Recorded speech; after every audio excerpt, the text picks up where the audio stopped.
Sous Linux, pour obtenir des logiciels, on se connecte à ce que l'on appelle des serveurs de dépôt.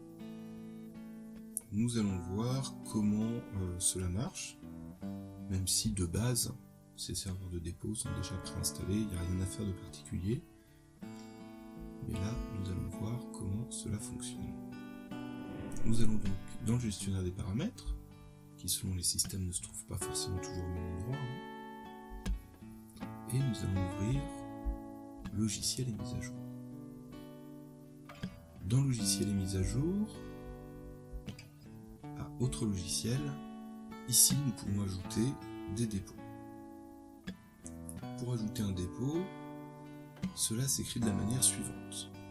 Deb, l'adresse, puis on peut avoir des petites spécificités. Donc en cliquant sur ajouter, ici on voit par exemple Deb, l'adresse, Jammy qui va être le numéro de version du système d'exploitation.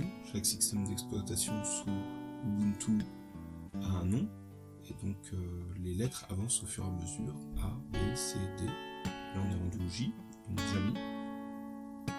Et main, parce que c'est le dépôt principal. Ici nous voyons, nous avons un partenaire installé, donc pour les partenaires. Une fois qu'on rajoute la source, il peut nous être demandé une clé d'authentification, une signature. Donc dans l'authentification, nous pouvons importer la clé ici, aller la chercher. Donc c'est une clé qu'on va trouver sur les sites qui mettent les dépôts à disposition.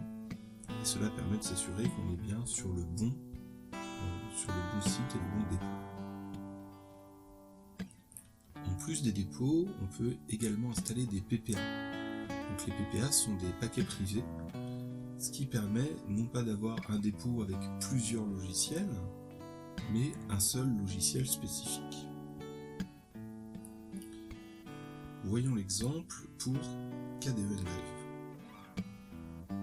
Ici nous avons le PPA pour KDEN Live que l'on a trouvé sur la documentation officielle de KDEN Live, un logiciel de montage vidéo. Et donc PPA KDEN Live / KDEN Live stable fait que lorsque l'on aura des mises à jour proposées, on aura toujours la dernière version de KDEN Live stable qui sera proposée. Même si dans notre dépôt général, on n'a pas normalement la toute dernière version, là en l'occurrence, on est directement lié au producteur du logiciel, et du coup cela permet d'outrepasser, on va dire, le dépôt et de se connecter directement au producteur. À présent, voyons comment on peut faire cela, mais en ligne de commande. Donc pour les lignes de commande, nous allons taper sudo add apt repository. Donc sudo, nous l'avons vu, super utilisateur boot. Add apt repository, donc ajoute à apt le dépôt et l'adresse du dépôt. Donc cela c'est vrai pour un dépôt, et pour le PPA, on a une ligne qui est très similaire, le sudo add apt repository, PPA et le nom. Par la suite, il faut faire une mise à jour, sudo apt-get update, et cette mise à jour fait que on va se connecter au serveur et regarder ce qui est disponible afin de voir la différence entre les versions que l'on a et les versions du serveur. Ainsi, la prochaine mise à niveau qui sera proposée prendra en compte cette modification. Voyons la signature. La clé de signature, cela peut sembler plus compliqué à première vue.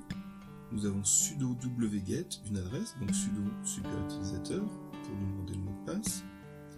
Wget, cela signifie directement télécharger.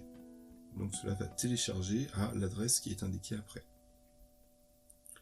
-o, donc là on ne sait pas a priori ce que c'est.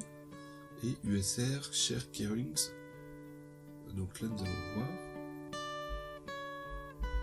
Si nous allons dans le système, USR, nous sommes donc dans le user, l'utilisateur, Share, c'est tout ce qui est partagé entre les utilisateurs. Et keyrings, c'est tout ce qui va être les clés d'authentification qui vont être mises ici pour s'assurer qu'on est bien sur des dépôts officiels. À présent, voyons le -o. Donc, nous avons un -o et nous ne savons pas ce qu'il signifie. Le -o, on peut taper dans un terminal man wget. Man, c'est pour obtenir le manuel de wget. De la même manière, on tape man et n'importe quelle commande et on aura le manuel de cette commande. Et là, on obtient toute la page avec le -o qui sera indiqué ici comme étant l'ajout d'un log. L'ajout d'un log, c'est un fichier dans lequel tout ce qui s'est passé sera écrit et en cas d'erreur, comme ça on peut savoir exactement où s'est passée l'erreur. De plus, il faut savoir que ce manuel se trouve également traduit en français sur internet. En tapant man wget, on aura la traduction en français et on y comprendra un peu mieux si on ne maîtrise pas l'anglais.